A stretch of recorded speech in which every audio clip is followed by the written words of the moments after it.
Selamat petang pemirsa yang berbahagia.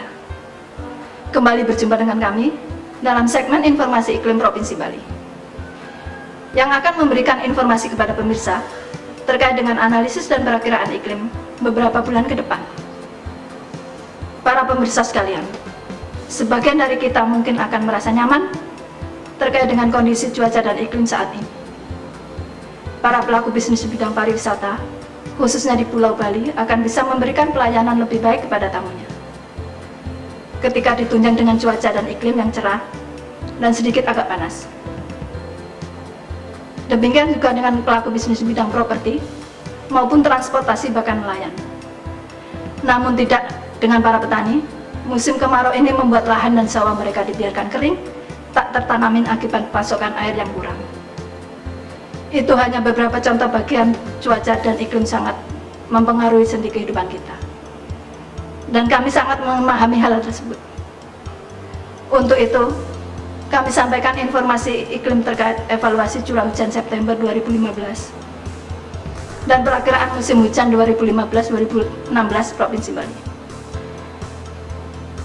yang bisa dijadikan sebagai pedoman dalam mengambil keputusan yang terkait dengan aktivitas kita.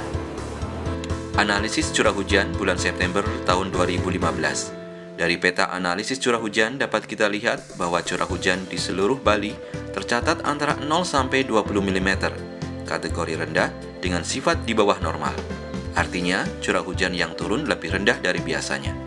Dan kami sarankan untuk selalu waspada terhadap bencana kekeringan, kebakaran hutan, serta berkurangnya pasokan air tanah. Selanjutnya, kami sampaikan peta hari tanpa hujan terkini. Adalah peta yang menunjukkan daerah yang tidak terjadi hujan berturut-turut.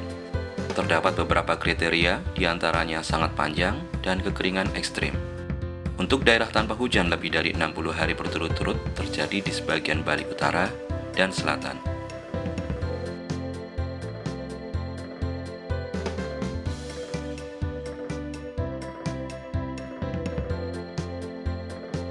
Para pemirsa yang berbahagia, cuaca dan iklim adalah sistem sempurna yang diciptakan Tuhan untuk kita, di mana keberadaannya saling mempengaruhi satu dengan yang lainnya. Cuaca dan iklim yang kita rasakan saat ini di sini bukan hanya dibangun oleh sistem lokal maupun regional saja. Bahkan sistem global pun akan sangat mempengaruhi iklim kita. Untuk itu, akan kami sampaikan kondisi dinamis atmosfer saat ini sebagai langkah awal untuk memahami cuaca dan iklim yang akan terjadi.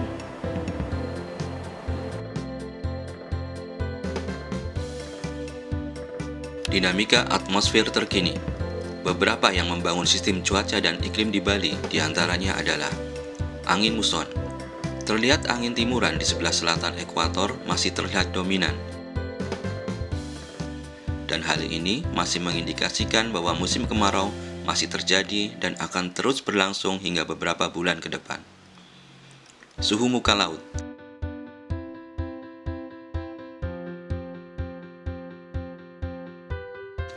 Dapat kita lihat bahwa warna biru di sekitar Bali menunjukkan bahwa suhu muka laut masih dingin, dan hal ini berdampak pada berkurangnya pertumbuhan awan. Secara global, terpantau telah terjadi El Nino kuat yang ditandai dengan meningkatnya suhu muka laut di Pasifik hingga berwarna merah. Dan ini akan menciptakan daerah pertekanan rendah di Pasifik, sehingga akan menarik angin yang membawa awan bertiup ke arahnya.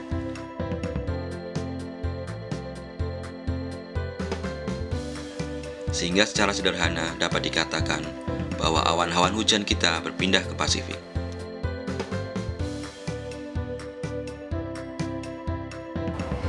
Pemirsa yang berbahagia, kondisi atmosfer itulah yang kini sedang terjadi.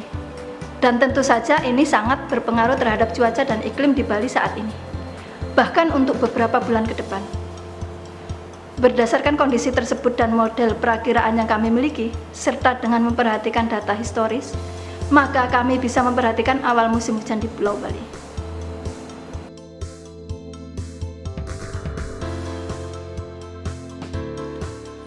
Perakiraan musim hujan tahun 2015-2016 Provinsi Bali. Musim hujan akan diawali di daerah bagian tengah Pulau Bali, khususnya di daerah Buleleng bagian utara, Tabanan, Gianyar, Badung, Bangli bagian tengah, Karangasem bagian tengah. Kami perakirakan untuk daerah tersebut musim hujan akan turun sekitar bulan November 1 sampai November 3.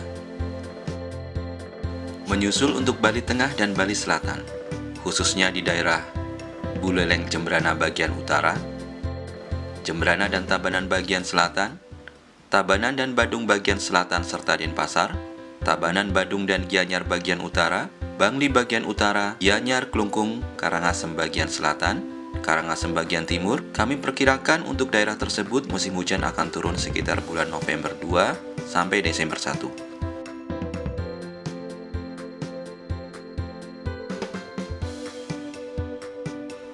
Sementara untuk daerah Jembrana bagian barat, Buleleng timur dan Karangasem utara, Tabanan dan Bangli bagian barat, serta Nusa Penida, kami perkirakan untuk daerah tersebut musim hujan akan turun sekitar bulan November 3, Desember 2. Dan daerah yang awal musim hujannya paling mundur adalah Buleleng bagian barat, di mana kami perkirakan musim hujan akan turun sekitar bulan Desember 1 sampai Desember 3.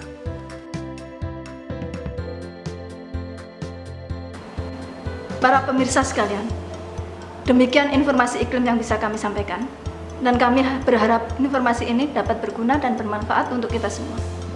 Mari lindungi hutan kita dan tetap waspada.